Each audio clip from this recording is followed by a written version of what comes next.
या पावसाळ्यात काहीतरी हटके ॲडव्हेंचर कंप्लीट करण्यासाठी आम्ही इचलकरंजीमधून सकाळी पहाटे 4 वाजता निघालो आणि आम्ही जाऊन पोचलो गारगोटी येथे. गारगोटी येथे पोचून आम्ही सकाळचा नाश्ता वगैरे आवरला आणि त्याच्यानंतर आम्ही अक्कुर्डे पुलाजवळ जाऊन पोचलो आणि अक्कुर्डे पुलाजवळ जो सिनिक रोड आहे तिकडे थोडी सायकलिंग केली. अक्कुर्डे पुलाजवळ असलेल्या या सुंदर अशा रोडवर सायकलिंगचा अनुभव हा वेगळाच होता. तिथून पुढे आम्ही साधारण 1 तासानंतर सुरुवातीला जे गाव लागतं भटवाडी तेथे जाऊन पोचलो. भटवाडी येथे आम्ही गेल्यानंतर टेम्पोमधून सगळ्या सायकली काढल्या आणि पुढचा जो ॲडव्हेंचर जो सायकलिंग ट्रेल होता त्याची सुरुवात झाली. सुरुवातीला 1 किलोमीटर आम्हाला असा थोडा एक डांबरीकरण केलेला रोड भेटला. त्याच्यानंतर मात्र जो जंगलाचा फील यायला सुरुवात झाली. आम्ही फर्स्ट टाईमच भटवाडी ते रांगणा हे सायकलिंग ट्रेल कंप्लीट करणार होतो, त्यामुळे पावसाचा थोडाही अंदाज नव्हता. आम्ही जेव्हा या पहिल्या ओढ्याजवळ गेलो त्यावेळेला वाटले होते की पाण्याचा फ्लो नॉर्मल आहे, परंतु जेव्हा आम्ही येथून सायकलिंग क्रॉस करण्याची सुरुवात केली त्यावेळेला मात्र जाणवलं की पाण्याचा फ्लो खूप वेगवान होता आणि एका सायकलला आम्ही 3 जण ढकलून पलीकडे घेऊन गेलो. अशा प्रत्येक वेळेला आम्ही या सगळ्या सायकली पलीकडे नेल्या आणि तिथून पुढे आमचा जंगल सायकलिंग ट्रेलचा प्रवास चालू झाला.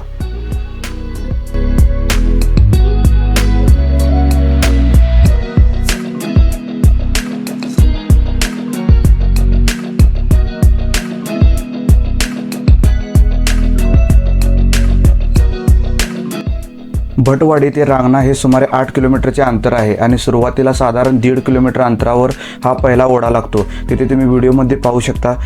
या व्हिडिओमध्ये पाहू शकता की तुम्ही उजव्या बाजूला एका पुलाचे काम चालू आहे. साधारण अजून एक 2-3 महिन्यानंतर या पुलाचे काम कंप्लीट होईल. मे बी पावसाळ्यानंतर हे पुन्हा स्टार्ट होईल. हा एकदा पूल तयार झाल्यानंतर तुम्हाला ही क्रॉसिंग करण्याचा जो थ्रिल आहे किंवा ती मजा आहे ती अनुभवता येणार नाही. पहिला ओढा क्रॉस केल्यानंतर आमचं सायकलिंग जंगल ट्रेल सुरुवात झाली आणि या परिसरामध्ये रात्रभर पाऊस पडल्यामुळे पूर्ण रोड हा निसरडा होता. वेस्टर्न घाटमध्ये लपलेला हा रांगणा किल्ला म्हणजे एक ऑफ रोड ट्रेलसाठी एक परफेक्ट एक्झाम्पल आहे, कारण कोल्हापूर जिल्ह्यामध्ये असा रूट खूप कमी आहेत की जिकडे तुम्हाला असे जंगलातून ट्रेक कंप्लीट करावे लागल्यानंतर किल्ल्यावर पोहोचता येणार. असा हा एकमेव किल्ला आहे की अतिशय दुर्गम परिसरामध्ये लपलेला आहे. रांगणा किल्ला आणि रांगणा किल्ल्याचा परिसर हा वेस्टर्न घाटमध्ये येतो, त्यामुळे बायोडायव्हर्सिटी हॉटस्पॉट एरिया असल्यामुळे या परिसरामध्ये कोठेही कचरा करू नका.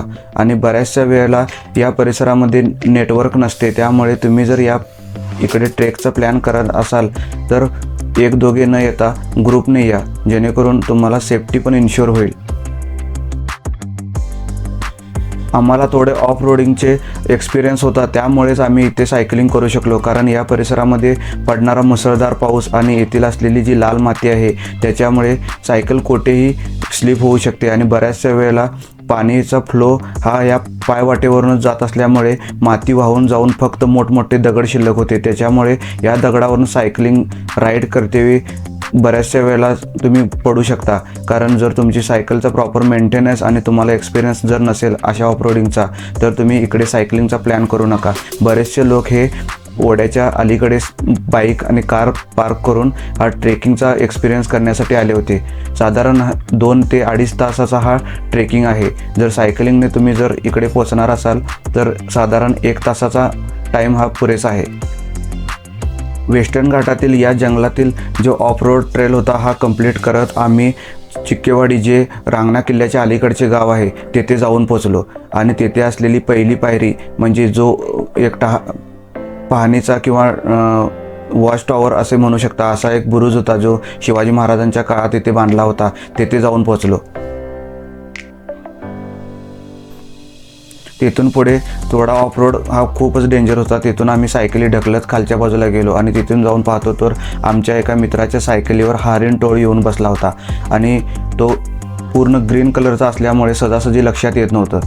त्याच्यानंतर त्याला आम्ही तिथून रिलीज केलं आणि त्याचे थोडे फुटेज रेकॉर्ड केले, कारण हा एरिया पूर्ण बायोडायव्हर्सिटी हॉटस्पॉट असल्यामुळे या परिसरामध्ये साप किंवा निळ्या कलरचे बेडूक आणि विविध प्रकारचे जे सरपटणारे प्राणी आणि गवे यांचे एक हॉटस्पॉट आहे. त्यामुळे या परिसरामध्ये जेव्हा तुम्ही व्हिजिट कराल तेव्हा गव्यापासून स्वतःचे रक्षण करण्यासाठी तुम्ही अलर्ट राहिलं पाहिजे. समोर व्हिडिओमध्ये पाहू शकता धुक्यात हा लपलेला रांगणा किल्ला.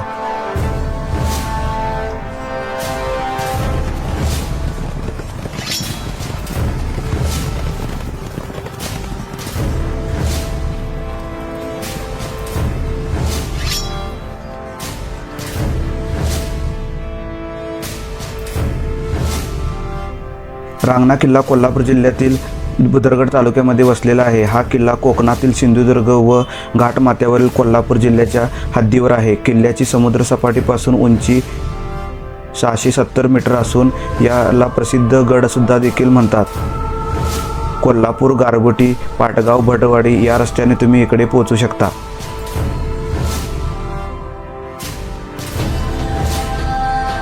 एक 10-15 मिनिटाच्या ट्रेकनंतर आम्ही किल्ल्याच्या मुख्य दरवाजापाशी जाऊन पोचलो आणि तिथून आम्ही आतील जे इतिहासकालीन जे अवशेष वगैरे शिल्लक आहेत ते पाहण्यासाठी आत गेलो. आत गेल्यानंतर आम्हाला दिसलं की समोरच्या बाजूला 2 अशा तोफा ठेवलेल्या आहेत. या तोफा ब्रिटिश काल इरामध्ये खालच्या बाजूला दरीत ढकलून दिल्या होत्या आणि कोल्हापुरातील जे गड संवर्धन करणाऱ्या मुलांनी त्यांचा शोध घेऊन त्यांना दरीतून बाहेर काढून त्यांचे पुन्हा असे संवर्धन करून चांगल्या प्रकारे सेटअप करून ठेवले आहे. ते असे साईन बोर्ड लावले आहेत. तिथे तुम्ही किल्ल्यातील विविध जी प्रेक्षणीय स्थळे आहेत त्यांची माहिती घेऊ शकता आणि त्यांचे दिशादर्शक फलकसुद्धा लावलेले आहेत. उजव्या बाजूला अशी बावडेकर एक विहीर आहे. ही इतिहासकालीन विहीर जी किल्ल्याचे मेन पाण्याचे स्रोत होते. तिथून तुम्ही असे किल्ल्याचे जे ऐतिहासिक अवशेष आहेत ते पाहू शकता. पावसाळ्यामध्ये या परिसरामध्ये मुसळधार पडणारा पाऊस आणि दाट धुके यामुळे या किल्ल्याचे एक वेगळेच सुंदर रूप खुलून येते. थोड्या वेळाने आम्ही रांगणा किल्ल्यावर असलेल्या तलावापासून पुढच्या बाजूला गेलो आणि तिथून रांगणा देवी मंदिराकडे पोचलो.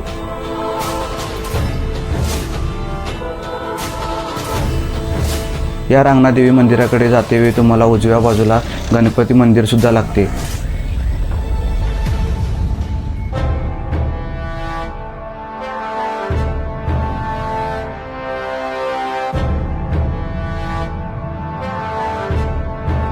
रांगणा किल्ल्याच्या मुख्य दरवाजापासून रांगणा देवीच्या मंदिराकडे येण्यासाठी सुमारे 20 मिनिटाचा टाईम लागतो आणि हे तुम्ही पाहू शकता इतिहासकालीन असे दीपस्तंभ आहेत. समोरच्या बाजूला एक तोफ देखील अशी ठेवलेली आहे आणि त्याची सुरक्षेसाठी चांगले शेड वगैरे पण संवर्धनामध्ये तयार केलेले आहे. आणि तुम्ही हे पाहू शकता हे पुरातन असे रांगणा देवीचे मंदिर त्याचा वेळच्या वेळी जीर्णोद्धार केल्यामुळे आता बऱ्यापैकी चांगल्या सुस्थितीत आहे. आणि आत तुम्ही पाहू शकता की रांगणा देवीची मूर्ती देखील आहे.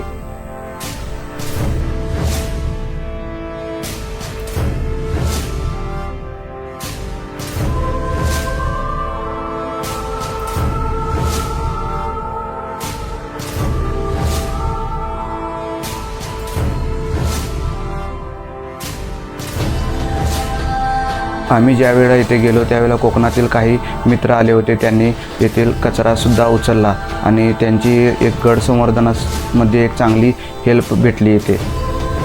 थोड्या वेळाने आम्ही इथे मॅगी बनवली आणि मॅगी आणि चहाचा आस्वाद घेतला आणि आम्ही परतीच्या प्रवासाला निघालो. आमचा परतीचा प्रवाससुद्धा खूप ॲडव्हेंचरस होता, कारण परतीच्या प्रवासाच्या वेळेला या जंगलात खूप मुसळधार पाऊस पडत होता आणि जे पावसाचे पाणी आहे हे वाटेवरून खालच्या दिशेने वाहत होते. त्यामुळे तिथून पुन्हा सायकलिंग करणे हे खूप डेंजरस होतं, कारण बऱ्याचशा वेळेला कळत पण नव्हतं की पाण्याचा फ्लो किती आहे तो. तर व्हिडिओ कसा वाटला लाईक करा, कमेंट करा आणि मित्रांमध्ये शेअर करा आणि माझ्या चॅनलला नक्की सबस्क्राईब करा. धन्यवाद.